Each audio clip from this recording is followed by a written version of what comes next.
Bei Star Trek Beyond geht es darum, dass die Crew um den James T. Kirk irgend so ein komisches MacGuffin irgendwo auf einem Planet aufliest.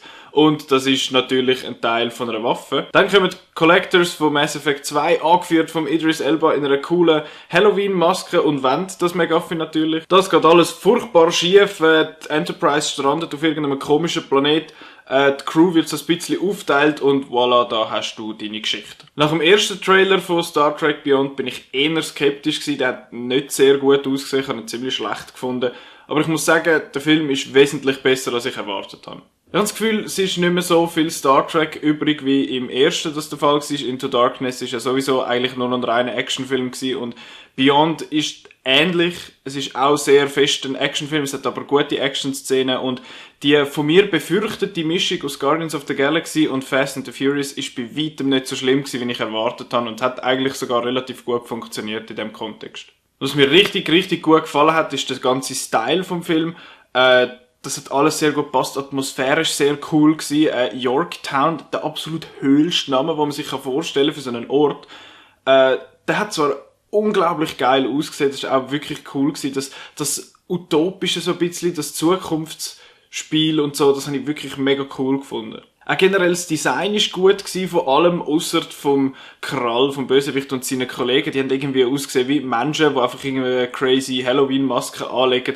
Die habe ich ziemlich schäbig gefunden.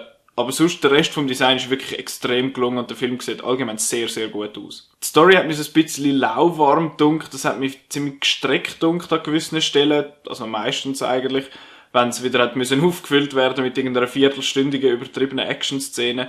Was dafür sehr, sehr gut funktioniert hat, meiner Meinung nach, sind die Charaktere gewesen. Ich finde, Chris Pine macht sich sehr gut als Tony Stark, Star-Lord, Han Solo-mäßiger James T. Kirk, so ein bisschen der Draufgänger. Ich finde das recht gut, er macht das auch sehr gut. Das Gleiche gilt so ein bisschen für den Zachary Quinto, der spielt den Spock. Man hat sich ja früher gefragt, ja, wer soll denn den Leonard Nimoy schon ersetzen?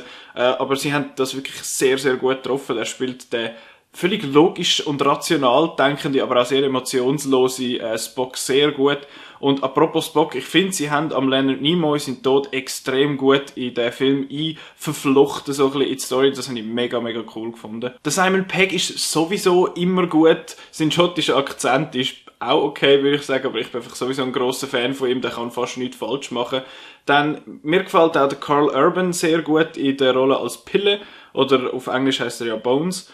Der ist so trocken und irgendwie immer so ein bisschen genervt, aber das passt super gut in die Stimmung, beziehungsweise in die Crew einfach rein. Zoe Saldana als Uhura, Nyota Uhura ist so, ja, geht so gut, sie hat nicht so viel zu tun und ja, ich finde sie auch nicht so eine tolle Schauspielerin, ehrlich gesagt. Dann hat so ein Neuling so ein bisschen dabei auf dieser Crew, so halbe dabei. Das ist Jayla, gespielt von der Sofia Boutella, die schon dabei war bei Kingsman. Sie ist die, die Schwerter als Bein hatte. Wenn du den Film siehst, weisst du, welche das war.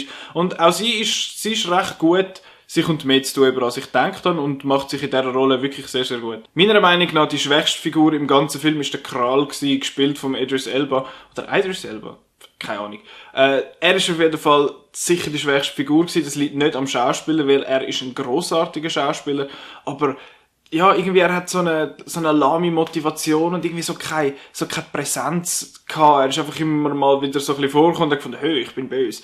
Und am Schluss gibt's noch einen crazy Twist, der irgendwie auch so ein bisschen mäßig ist. Aber ja, das hat mich sehr, sehr enttäuscht, weil schon der Khan bei Into Darkness habe ich nicht so gut gefunden und der ist ebenfalls auch einfach nicht gut. Was ich auch noch gesagt haben, ich finde das Ende zwar lustig zum Schauen, aber es ist so dermaßen bescheuert, dass etwas jetzt habe ich echt nicht erwartet. Das kann man am Film als gut halten, aber es ist schon sehr, sehr, sehr doof. Und ich habe es ein bisschen daneben gefunden, aber lustig zum Schauen und zum Hören. Star Trek Beyond hat mir recht gut gefallen. Es ist sehr ein unterhaltsamer Actionfilm. Es hat noch ein bisschen mehr Star Trek-Zeug drin, als ich erwartet habe. Es ist weniger Fast and the Furious und weniger Guardians of the Galaxy, als ich gedacht habe. Das hat mich sehr positiv überrascht. Die Figuren sind super, alle zusammen eigentlich. Der Bösewicht ist ziemlich nichts. Das Design ist cool, der Look und die Atmosphäre vom Film sind cool. Also es ist wirklich sehr, sehr ein guter Film, so Popcorn-Kino, Blockbuster, Sommerfilmmäßig, wo man sich durchaus mal anschauen kann. Vor allem, wenn man auch die vorherigen Teile gesehen hat und man noch mal ein paar Abenteuer mit diesen Figuren möchte erleben. Ja, Star Trek Beyond, ich bin so froh, ist der Film nicht scheiße geworden. Der erste Trailer hat ja so ein bisschen nichts Gutes vermuten lassen. Beim nächsten weiss ich gar nicht, wer Regie führt. Auf jeden Fall wird der Chris Hemsworth wieder eine Rolle haben. Der hat 5 Minuten oder so ist er dabei gewesen im ersten von diesen Star Trek Reboots. Das heisst, sie werden wahrscheinlich irgendwelche Time-Travel-Zeug machen oder so. Auf das bin ich sehr gespannt und ich danke euch vielmals, dass ihr das Video angeschaut habt und ich sehe euch beim nächsten Mal.